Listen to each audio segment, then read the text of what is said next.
오늘 본문은 성경을 해석하기 어려운 구절 가운데 한 부분입니다. 내용을 살펴보면 이렇습니다. 어떤 부자에게 재산을 관리하는 청지기가 있었습니다. 그러던 어느 날 주인이 청지기가 재산을 낭비하고 있다는, 주인의 재산을 허비하고 있다는 사실을 알게 됩니다. 몹시 화가 난 주인은 청지기를 불러다가 내가 네게 대하여 들은 이 말이 어쩌미냐. 네 보던 일을 세마라. 청지기 직무를 계속하지 못하리라 하면서 해고를 선언합니다. 해직 통지가 된 청지기는 주인이 내 직분을 빼앗으니 내가 무엇을 할까? 땅을 파자니 힘이 없고 피로 먹자니 부끄럽구나 하면서 괴로워합니다. 이때 청지기는 해고의 날까지 약간의 시간이 있음을 알고 꾀를 냅니다. 청지기로 있을 동안에 빚진 자들에게 큰 인심을 베풀어서 해고된 후에 그들이 자기에게 은혜를 베풀게 해야 되겠다라는 것입니다. 청지기는 주인에게 빚진 자들을 일일이 불렀습니다. 기름 100마를 빚진 자는 50말로 증서를 다시 쓰고 밀 100석을 빚진 자는 80석으로 증서를 고쳤습니다. 본문의 해석의 어려움이 여기에 있는 것입니다. 주인의 재산을 맡은 청지기에게 요구되는 것은 정직이고 성실이고 충성입니다.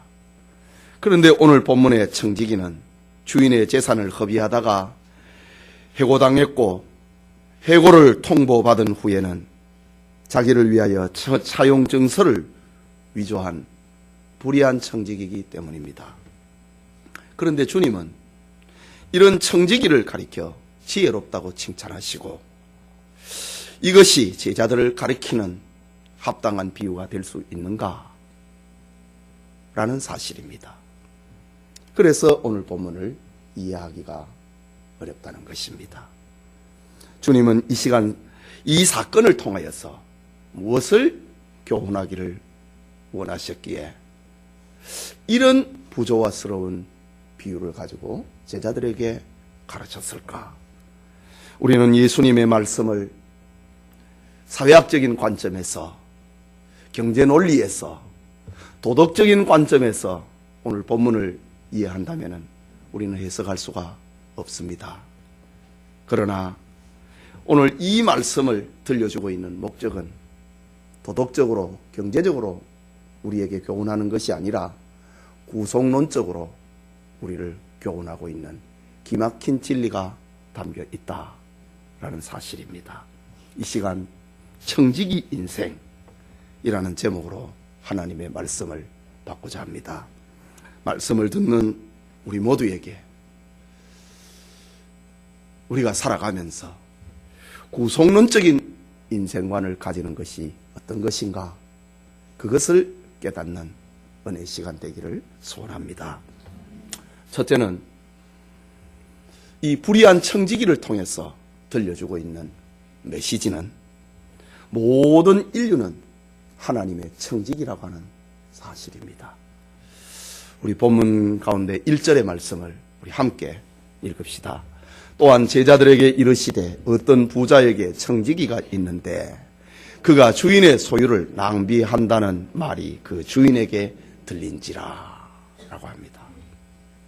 고대의 근동지역의 부자들은 자신의 모든 재산과 소유를 청지기에게 맡기는 그 시대의 문화가 있었습니다.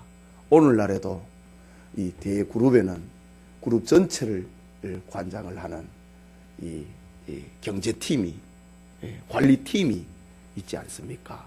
그러나 고대에는 농경사회라 할지라도 큰 부자에게는 그 모든 재산을 관리를 하는 사람이 있었습니다. 그를 가리켜 청지기라고 부릅니다. 아브라함의 많은 재산을 관리했던 사람 엘리에셀이라고 하는 청지기가 있었고, 저 애굽의 보디발 장군의 집에 그 넓은 영토와 재산을 관리하는 요셉이라고 하는 훌륭한 청지기가 있음을 우리가 알지 않습니까? 하지만 청지기가 주인의 재산을 잘못 관리해서 사회에 무리를 일으키고 그리고 주인에게 큰 손해를 입히는 경우가 종종 있었습니다. 오늘 본문의 비유는 청지기가 주인의 재산을 착복하지는 아니했지만은 주인에게 막대한 손해를 입혔습니다. 화가 난 주인은 그 청지기를 해고해버리는 사태가 발생하고 만 것입니다. 예수님은 이 불의한 청지기로 인하여서 발생을 했던 어두운 시대상 하나를 가지고 제자들에게 지금 교훈합니다. 비유에 나타난 어떤 부자는 바로 만물의 주인이 되신 하나님을 상징하고 있습니다. 그리고 청지기는 주인의 집에 고용된 사람으로서 모든 인류를 상징하고 있습니다. 청지기는 본래 주인의 대신 하나님의 뜻에 따라서 하나님에게 이익이 되고 하나님에게 영광이 되고 하나님이 기뻐하시도록 하나님이 맡기신 자산을 관리해야 됩니다. 이것이 바로 하나님께서 세상을 만드시고 사람을 지으신 창조의 목적입니다. 창세기 1장 27절과 8절에 보면은 하나님이 자기 형상, 곧 하나님의 형상대로 사람을 창조하시되 남자와 여자를 창조하시고 하나님이 그에게 복을 주시며 하나님이 그들에게 이르시되 생육하고 번성하여 땅에 충만하라. 땅을 정복하라. 바다의 물고기와 하늘의 새와 땅에 움직이는 모든 생물을 다스리라 라고 했습니다. 하나님께서 천지와 만물을 창조하셨다. 그리고 아담과 하와에게 복을 주었다. 너는 땅에 충만해라. 땅을 다스리라. 땅을 정복하라. 하신 근본 이유가 무엇입니까? 그건 니 다 가져라. 네 마음대로 쓰라. 그런 뜻이 아닙니다. 하나님이 주신 이 만물을 가지고 다스리고 이 세상에 충만해서 그들을 정복하고 그래서 영광을 하나님 앞에 돌리라. 이것이 사람이 지음을 받은 목적입니다. 이사야 43장에는 선지자 이사야는 이것을 아주 직설적으로 표현을 했습니다. 이사야 43장 7절에 내 이름으로 불려지는 모든 자, 곧 내가 내 영광을 위하여 창조한 자를 오게 하라. 내가 그를 지었고 그를 내가 만들었느니라. 하나님께서 사람을 지으신 목적은 하나님 자신의 영광을 위했습니다. 땅을 정복하고 다스리고 충만해가지고 그것을 관리를 잘 해서 하나님 앞에 영광을 돌리기 위해서 지음을 받은 것이 사람입니다. 그런데 오늘 본문을 보면은 본문을 통하여서 주님이 말씀하시는 것은 하나님의 영광을 위하여서 지음을 받은 청지기 된 인류가 주인의 뜻을 어겼다는 것입니다. 큰 부자에게 청지기가 있었는데 그 청지기가 주인의 재산을 낭비했다, 허비했다 라고 합니다. 인류는 주인 대신 하나님의 뜻을 어겼다. 이 사실을 통하여서 이 사회의 어두운 불의한 청지기라고 하는 이 사람을 한 사람을 가리켜서 그 정도가 아니라 모든 인류는 하나님의 뜻을 어긴 불의한 청지기다. 그것을 오늘 성경을 통해서 들려주고 있습니다. 청지기 된 인류는 주인의 소유를 허비했습니다. 주인의 재산을 탕진했습니다. 주인의 것을 선용하여 하나님께 영광을 돌리지 아니하고 악용했습니다. 결국 하나님의 마음을 상하게 하였고 하나님의 뜻을 거역했습니다. 이것이 인류의 모습입니다. 이런 모습은 정도의 차이는 있지만 모든 인생이 가지고 있는 현실입니다. 모든 사람은 하나님의 뜻대로 살지 않은 불의한 청지기와 같다는 말입니다. 모든 사람은 하나님의 뜻대로 건강과 재능과 재물을 사용하지 않은 불의한 청지기와 같다는 사실을 어두운 사회상을 가지고 주님은 교훈하고 있습니다. 더 정확하게 말하자면은 하나님의 뜻대로 하나님이 맡기신 자산을 사용한 이가 아무도 없다는 말입니다. 그래서 믿음의 선배 다윗은 시편 14편 2절과 3절에 여호와께서 하늘에서 인생을 굽어 살피사 지각이 있어 하나님을 찾는 자가 있는가 보려 하신즉 다 치우쳐 함께 더러운 자가 되고 선을 행하는 자가 없으니 하나도 없도다 라고 했습니다. 살고 있는 모든 인류는 다 불의한 청지기와 같다는 말입니다. 바울은 로마서 3장 23절에 모든 사람이 죄를 범하였음에 하나님의 영광에 이르지 못하더니 라고 했습니다. 모든 사람이 불의한 청지기임을 정의하고 선언하고 있는 말씀입니다. 예배드리는 성도님, 예수님께서 본문을 통해서 우리에게 교훈하고 제자들에게 교훈하신 목적이 바로 여기에 있습니다. 이 땅에 존재하는 모든 사람은 하나님 앞에 소명받은 청직이라는 것입니다.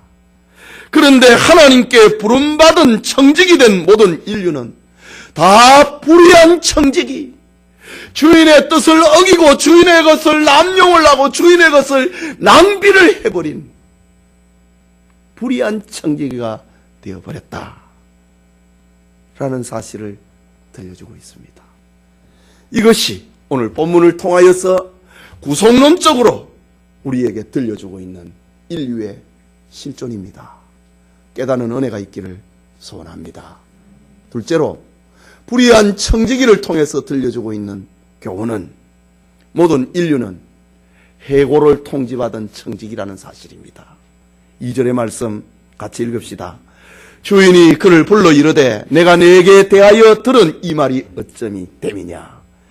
네가 보던 일을 셈하라. 청지기 직무를 계속하지 못하리라 하니. 해고 통보입니다. 불의한 청지기의 행사를 알게 된 주인은 분노했습니다. 창세기로 우리가 거슬러 올라가면은 하나님의 공의가 발동을 했습니다. 이것을 먹는 날에는 정령 죽으리라고 하는 하나님의 공의가 발동했습니다. 그를 불러서 청지기직을 파면해 버렸습니다. 죽는다 이지. 사물을 인계하고 내 집을 떠나라고 했습니다. 그러자 주인으로부터 해고를 받은 청지기는 앞날이 캄캄했습니다. 앞서 말씀드린 것처럼 주인에게 해고당한 청지기는 모든 인류를 상징합니다. 하나님은 에덴 동산에서 범죄한 아담을 향하여, 범죄한 인류의 조상 아담을 향하여 창세기 3장 23절에 여호와 하나님이 에덴 동산에서 그를 내어보내어 그의 근원이 된 땅을 갈게 하시니라. 동산에서 내보내버렸다. 큰 부자의 집에서 너 보던 일을 셈하고 나가라. 에덴 동산에서 하나님의 복받은 자로 지음을 받은 인류가 동산에서 내보내졌다. 너의 근원이 되고 있는, 흙으로 지음받았으니까 너의 근원이 되고 있는 땅을 갈면서 너 살아라. 오늘 청지기도 그런 말을 하지요.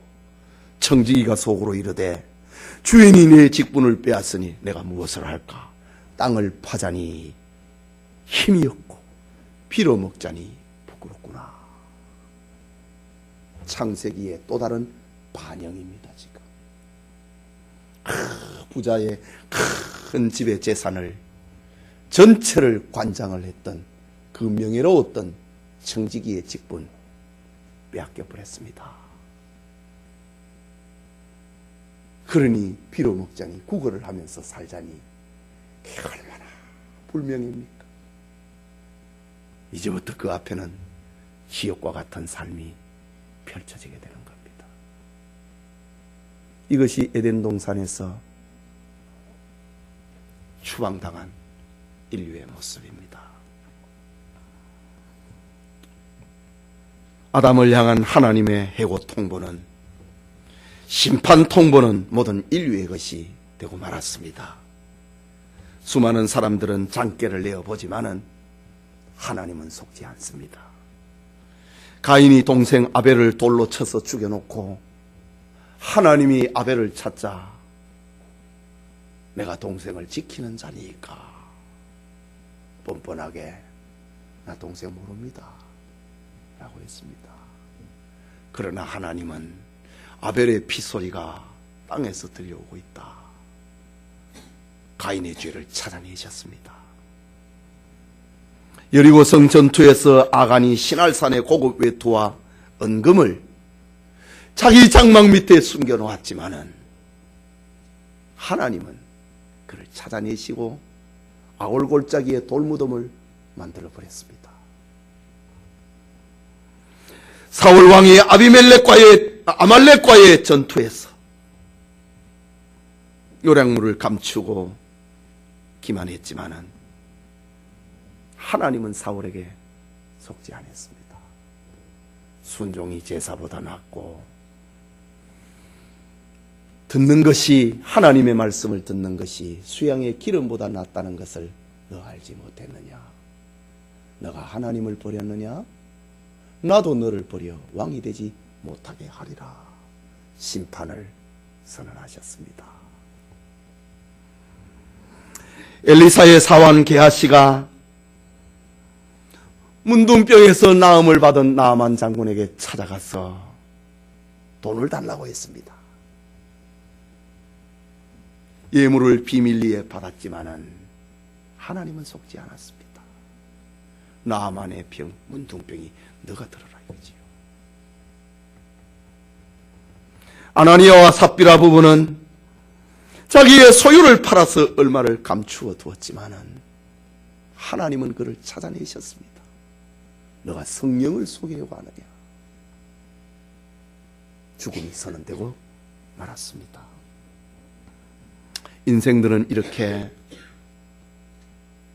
하나님을 속이려고 하지만은 온갖 꾀를 내지만은 하나님은 속지 않습니다. 이 땅에 존재하는 모든 인류는 그가 성인의 소리를 듣고 군자의 소리를 듣는다 할지라도 죄인입니다. 그가 영웅이든 호걸이든 부자든 가난한 사람이든 귀한 사람이든 천한 사람이든 남자든 여자든 어린아이든 늙은 노인이든 예외가 없습니다. 모든 인류는 다 자기 죄로 인하여서 해고를 통지받은 죽음을 선언받은 죄인입니다. 그래서 바울은 로마서 6장 23절에 죄의 삭선 사망이라고 말하지 않았습니까? 히브리서 9장 27절에는 한 번 죽는 것은 사람에게 정하신 것이요 그 후에는 심판이 있으리라. 하나님의 해고 통보입니다. 오늘 성경에 불의한 청지기를 향한 주인의 선은 네가 보던 일을 셈하라. 이제 계산해라. 청지기 사물을 계속하지 못하리라. 이 말씀은 하나님을 떠난 모든 인류를 향한 하나님의 해고 통보입니다. 우리 모두는 다 하나님으로부터 해고 통보를 받은 사람입니다. 모든 인류는 죄로 인하여서 죽음과 심판이 선언이 되고 말았습니다. 이것이 이 땅에 살아가고 있는 우리의 실존이고 예수님은 그 시대의 어두운 사회상을 가지고 제자들에게 들려주고 있는 메시지. 우리는 하나님으로부터 우리 죄로 인하여서 해고 통보받았다. 죽음을 통보받았다. 하나님과의 교제가 끊겨버렸다. 라는 사실입니다. 본문을 통해서 들려주고 있는 마지막 교훈은 모든 인류는 미래를 준비해야만 되는 해고된 청직이라는 것입니다. 3절과 4절의 말씀 같이 읽읍시다. 청지기가 속으로 이르되 주인이 내 직분을 빼앗으니 내가 무엇을 할까? 땅을 파자니 힘이 없고 빌어먹자니 부끄럽구나. 내가 할 일을 알았도다. 이렇게 하면 직분을 빼앗긴 후에 사람들이 나를 자기 집으로 영접하리라 하고.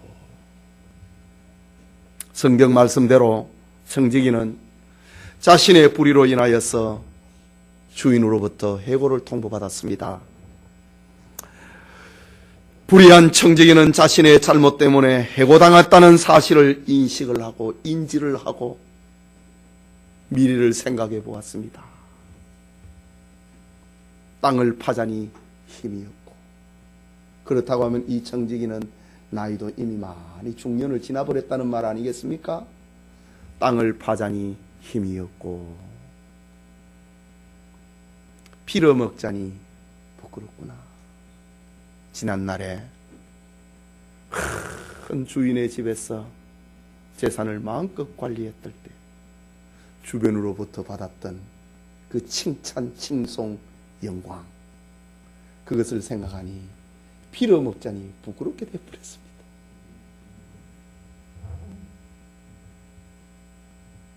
그는 자신의 불행한 미래를 생각해 줄 사람이 누가 있을까 생각해 보니 아무도 없고 앞이 캄캄했습니다.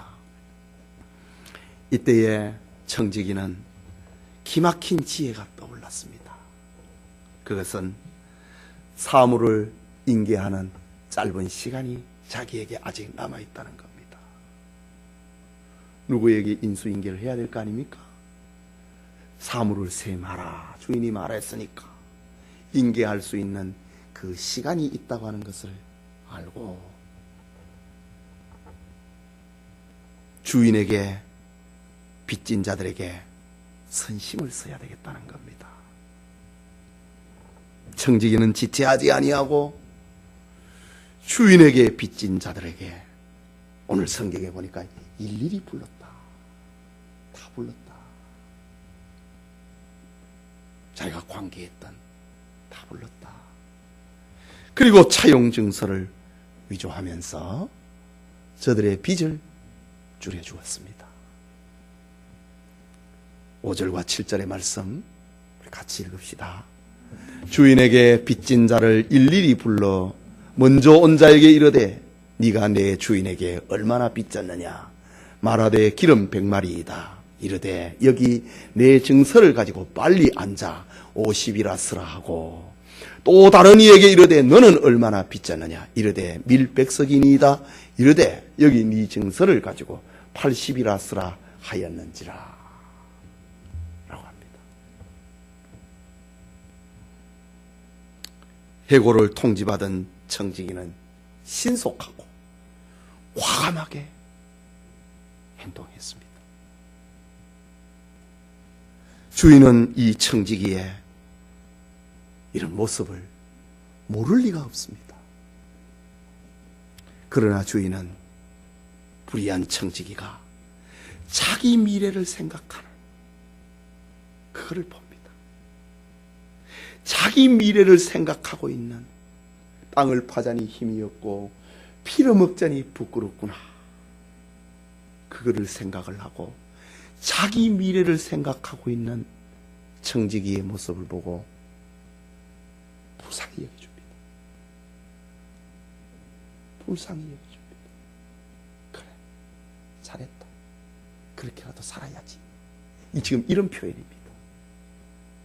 어? 자기 미래를 생각하고 있다. 불쌍히 여겨줍니다. 하나님은 그렇게 공의로우시면서도 그렇게 은혜로운 분이라는 것을 우리에게 보여줍니다. 우리의 소행대로 하면은 하나님 앞에 설 수 있는 이가 아무도 없지만 그래도 자기 미래를 생각하고 뭘 해보려고 하는가 불쌍히 여겨주는 은혜와 긍휼이 풍성한 하나님이라는 사실을 오늘 성경을 통해서 교훈하고 있습니다. 이거는 경제 논리로 가지고는 사회 윤리로 가지고는 용납 안 되는 일이죠. 더 벌 받아야 되죠. 그러나 하나님은 사람이 아닙니다. 자기 미래를 생각할 줄 아나. 그거를 보고 불쌍히 여겨줍니다. 그리고 잘했다. 지혜롭구나. 그렇게 말씀하시는 사랑과 은혜의 하나님이십니다.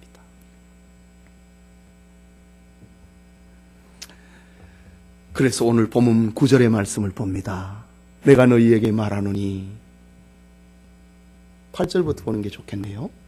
주인이 이 옳지 않은 청지기가 이를 지혜 있게 하였으므로 칭찬하였으니 이 세대의 아들들이 자기 시대에 있어서는 빛의 아들들보다 더 지혜로움이라. 내가 너희에게 말하노니 불의의 제물로 친구를 사귀라. 그리하면 그 제물이 없어질 때에 그들이 너희를 영주할 처소로 영접하리라. 이 어두운 시대에 살아가고 있는 세상 사람들의 이야기입니다. 지금 불의한 청지기가 자기 미래를 생각하고 이런 일을 하는 걸 보고, 예수님은 이 어두움의 시대의 사람들이 자기 미래를 생각하고 있는 그 지혜를 한번 보라 이거지. 너희들은 빛의 아들이 아니냐? 제자들에게 지금 하시는 말씀입니다. 너희들은 빛의 아들이 아니냐? 빛의 아들이면은 어두움의 자식들보다 더 얼마나 지혜로워야 되겠느냐? 그 말입니다. 그러면서 예수님이 하시는 말씀, 불의의 제물로 친구를 사귀라.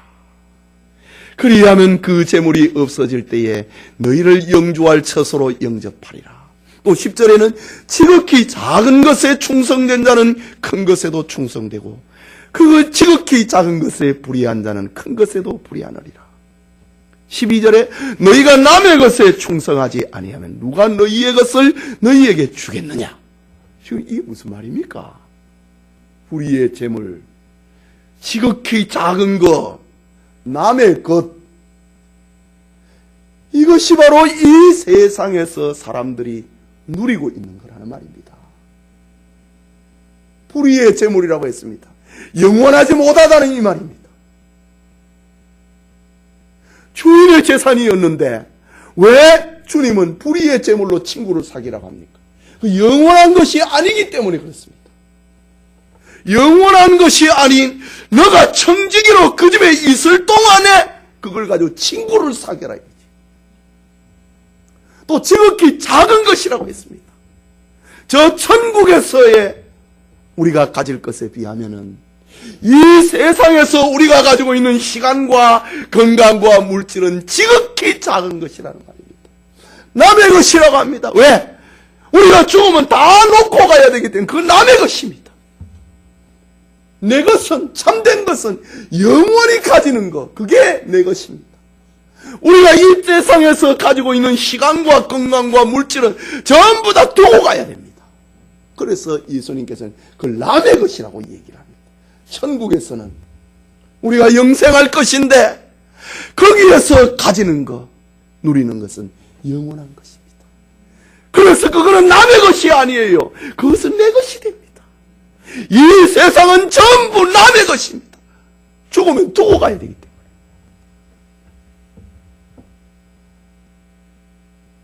예배드리는 성도님, 여러분이 가지고 있는 재물은 영원히 여러분의 곁에 머무르게 할 수 없습니다. 건강도 그렇고요, 시간도 그렇고요, 여러분이 사회에서 가지고 있는 직함도 영원히 붙들고 있지 못합니다. 지금 요 밑에 경비실에 보십시오. 관리하는 사람들 옛날에는 다 화려했어요. 그 직분 영원하지 못해요. 죽으면 더한 것입니다. 붙잡으려고 해도 언젠가는 다 두고 가야 되고 붙잡을 수 없고 아예 끊어버리고 가버립니다. 부모가 돌아가신다. 그 인연을 끊어버리고 가버립니다. 자식이 먼저 죽는다. 끊어버리고 갑니다. 이것이 우리의 인생입니다. 해고 통지를 받은 우리 인생의 실존입니다. 그렇다면은 재물은 우리가 관리하는 동안에 선한 목적으로 써야 됩니다. 여러분이 사용하는 것만이 여러분의 것이 되고 사용을 하되 바르게 사용하는 것만이 미래를 보장하는 친구가 되어줍니다.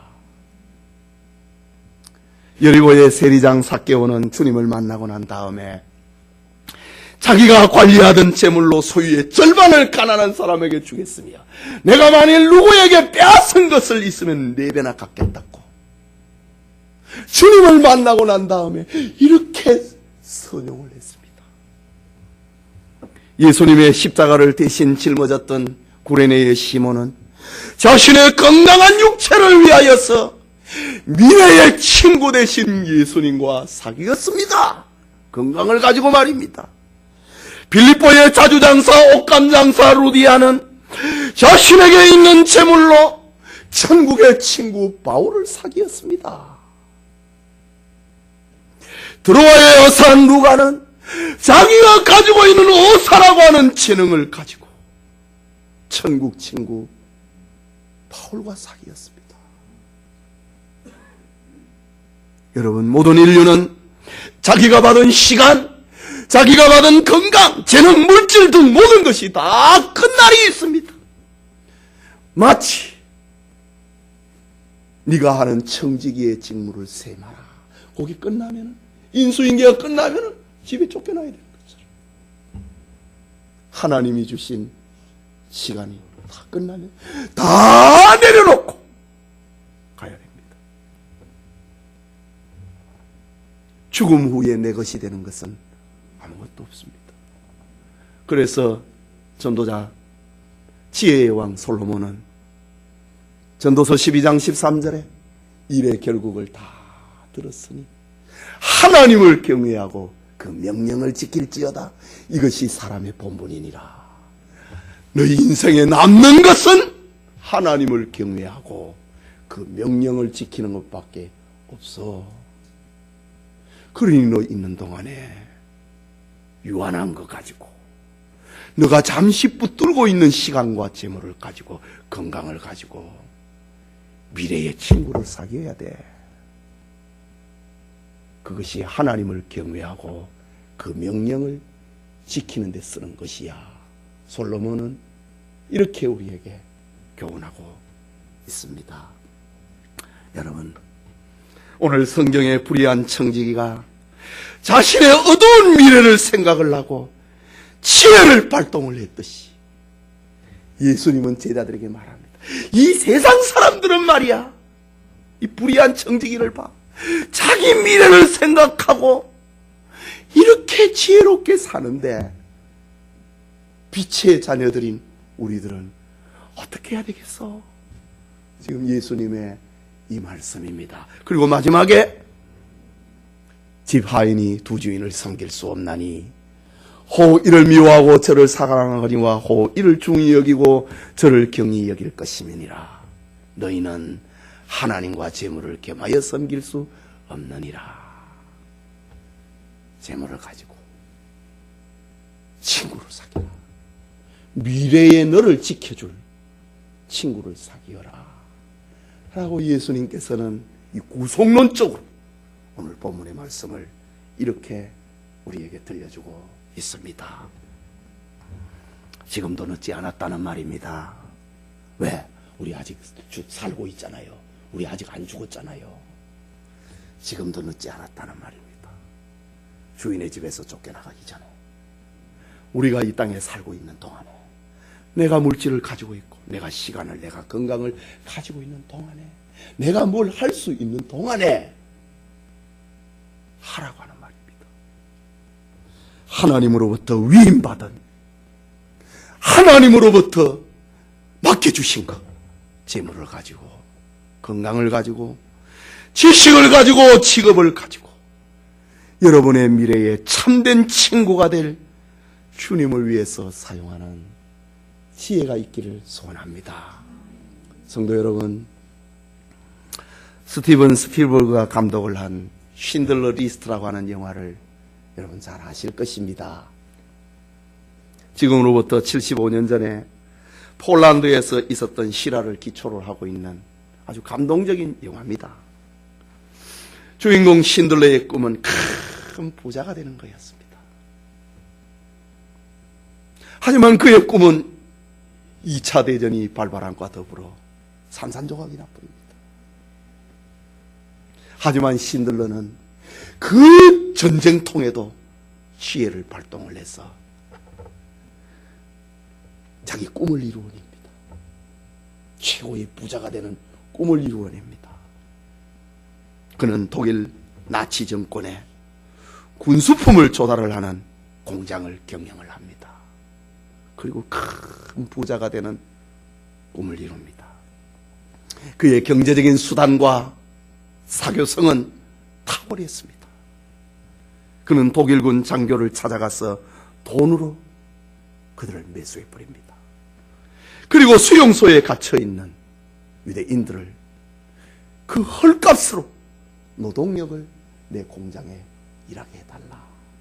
그러면서 수용소를 관리하는 독일군에게 돈을 한 문큼 쥐어줘 버립니다. 우수한 노동정을 제공받은 신들러는 유대인들의 또 생계도 수용소 갇혀 있는 것보다 더 즐겁도록, 더 역동적인 삶을 살아갈 수 있도록 그렇게 제공을 해서 멋진 제품을 만들어내게 만듭니다. 그러던 중에 신들러는 나치에 의해서 자영이 되고 있는 유대인의 학살 장면을 가스실에 집어넣고 사람을 죽이는 이런 장면을 신들러가 목격을 합니다. 그는 충격을 받았습니다. 회의를 받았습니다. 그리고 자기 공장에서 일을 하고 있는 노동자들을 향하여서, 유대인들을 향하여서 연민의 정이 발동합니다. 그는 고민 끝에 독일군의 영향력이 작는, 그 영향력이 잘 미치지 아니하는 자기 고향에 공장을 세우고 그곳에 공장 노동자들인 유대인을 데려가서 그의 꿈은, 그의 목적은 그들의 생명을 지켜줘야 되겠다고 하는 그런 연민의 정이 발동했습니다. 그는 독일군에게 찾아갔습니다. 그리고 내 고향에 새로운 큰 공장을 세웠는데 노동자를 데려갈 수 있게 해달라고 거래를 합니다. 그리고 그들의 몸값을, 신들러는 자기가 지금까지 벌었던 전 재산을 다 줘버립니다. 그러니까 독일군들은 뭐 돈을 그냥 버는 거예요. 허락을 합니다. 그래서 1200명의 유대인을 신들러는 돈으로 사버립니다. 그리고 기차에 태워가지고 자기 고향 쇠공장으로 갑니다. 신들러는 그러는 중에도 끊임없이 독일군들에게 뇌물을 상납해서 자기 공장에 있는 유대인들을 해롭지 하지 못하도록, 바로 죽지 않도록 자꾸 연장을 시킵니다. 그로부터 2년이 지나고 난 다음에 독일군이 연합군에 의해서 패전하고 항복합니다. 그러자 신들러의 거래처는 이제 없어져 버렸습니다. 공장은 망해버렸습니다. 하지만 그의 공장에서 일을 했던 유대인 노동자들은 삶과 자유를 얻습니다. 이것을 쳐다보면서 신들러는 인생의 보람이 무엇인가?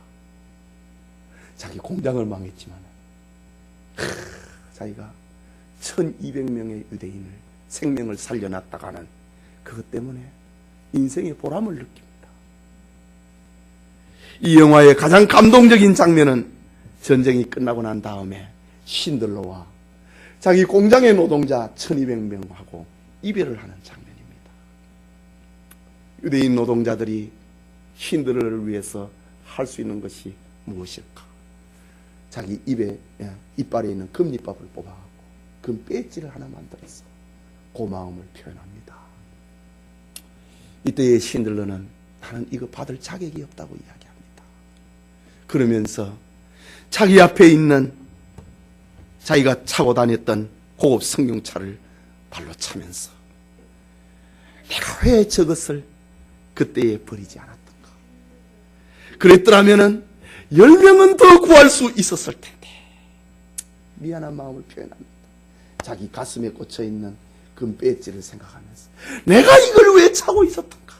이걸 그때 팔았더라면 2명은 더 건져낼 수, 2명의 목숨은 더 내가 살 수 있었을 텐데. 미안한 마음을 표현합니다. 그리고 흐느껴 울지요. 이런 장면은 재물에 파묻혀서 헤어나지 못하는 현대인들에게 충격을 주기에 충분한 장면이었습니다. 쉰들러는 전후 30년을 더 살다가 1974년에 고향 폴란드에서 생을 마감합니다. 그때 쉰들러 때문에 살았던 유대인들과 그의 아들들, 그의 손자들이 장례식에 참석해서 길게 줄을 서서 그의 묘지에 사랑의 돌 하나를 올려놓는 것으로 이 영화는 끝이 납니다.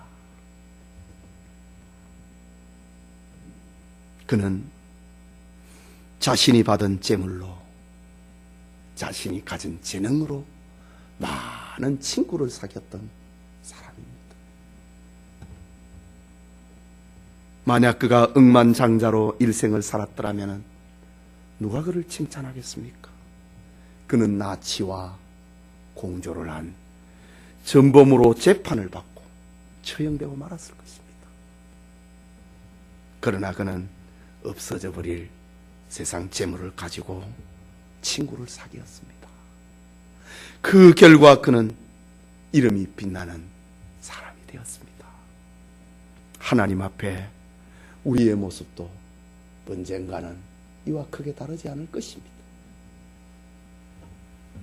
여러분, 우리 모두는 하나님의 청직입니다.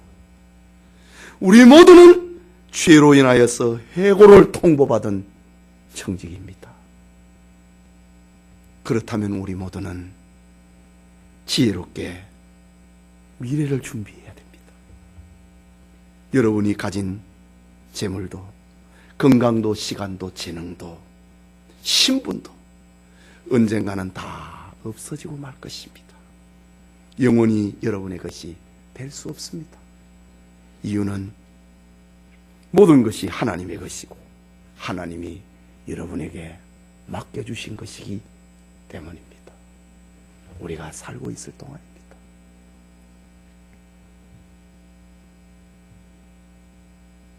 그러나 여러분은 지금 그 없어져 버릴 것들을 가지고 좋은 친구, 미래의 친구가 되어줄, 좋은 친구가 되어줄 친구를 사귈 수 있습니다. 반대로 여러분이 가지고 있는 그것을 가지고 여러분의 미래에 원수도 만들어낼 수 있습니다. 주님과 원수 말입니다. 우리 모두